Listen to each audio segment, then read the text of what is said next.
ಬಾಬು ಈ ಮಂದಿ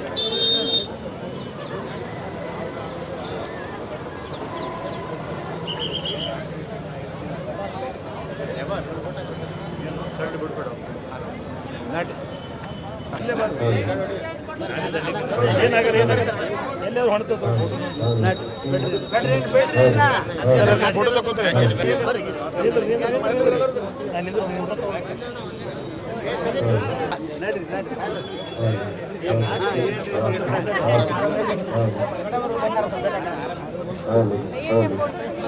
ತೆಗೀರಿ ತೆಗೀರಿ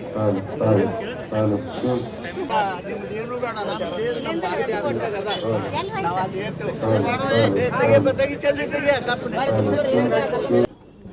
ಬಾಬಾ ಸಾಹೇಬ್ ಅಂಬೇಡ್ಕರ್ ಅವರ ಜಯಂತಿಯ ಶುಭಾಶಯನ್ನು ಈ ರಾಜ್ಯದ ಜನರಿಗೆ ಹೇಳ್ತಾ ಇವತ್ತು ಇದು ಬರೀ ಬಿಜಾಪುರ ನಗರಕ್ಕೆ ಅಷ್ಟೇ ಅಲ್ಲ, ಇಡೀ ದೇಶದಲ್ಲಿ ಬಾಬಾ ಸಾಹೇಬರ ಈ ಒಂದು ಜಯಂತಿಯನ್ನು ಅತ್ಯಂತ ವಿಜೃಂಭಣೆಯಿಂದ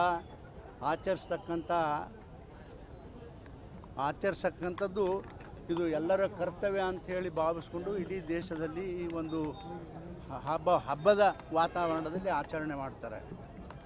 ಆದರೆ ನನ್ನ ಒಂದು ಮಾತು ಏನಪ್ಪ ಅಂತಂದ್ರೆ, ಬಾಬಾ ಸಾಹೇಬ್ ಅಂಬೇಡ್ಕರ್ ಅವರು ಬರೀ ದಲಿತರಿಗೆ ಅಷ್ಟೇ ಸೀಮಿತ ಅಲ್ಲ. ಬಾಬಾ ಸಾಹೇಬ್ ಅಂಬೇಡ್ಕರ್ ಅವರು ಈ ಜಗತ್ತಿನಲ್ಲಿ ಈ ದೇಶದಲ್ಲಿರ್ತಕ್ಕಂಥ ಎಲ್ಲ ಜನರ ಒಂದು ಆಸ್ತಿ ಅಂಥೇಳಿ ನಾನು ಈ ಸಂದರ್ಭದಲ್ಲಿ ಹೇಳಲಿಕ್ಕೆ ಬಯಸ್ತೇನೆ. ಯಾಕಂದರೆ ಅವರು ಕೊಟ್ಟಿರ್ತಕ್ಕಂಥ ಕೊಡುಗೆ ಈ ದೇಶಕ್ಕೆ ಅಪಾರವಾದಂಥ ಕೊಡುಗೆಯನ್ನು ಅವರು ಕೊಟ್ಟಿದ್ದಾರೆ. ಆ ಕೊಡುಗೆಯಿಂದಲೇ ದೇಶ ಇಷ್ಟೊಂದು ಪ್ರಗತಿ ಪಥದಲ್ಲಿ ಇವತ್ತಿಗೂ ಕೂಡ ನಡೆದದ ಅಂತಕ್ಕಂಥ ಮಾತನ್ನು ನಾನು ಈ ಸಂದರ್ಭದಲ್ಲಿ ಬಹಳ ಸ್ಪಷ್ಟವಾಗಿ ಹೇಳ್ತೀನಿ.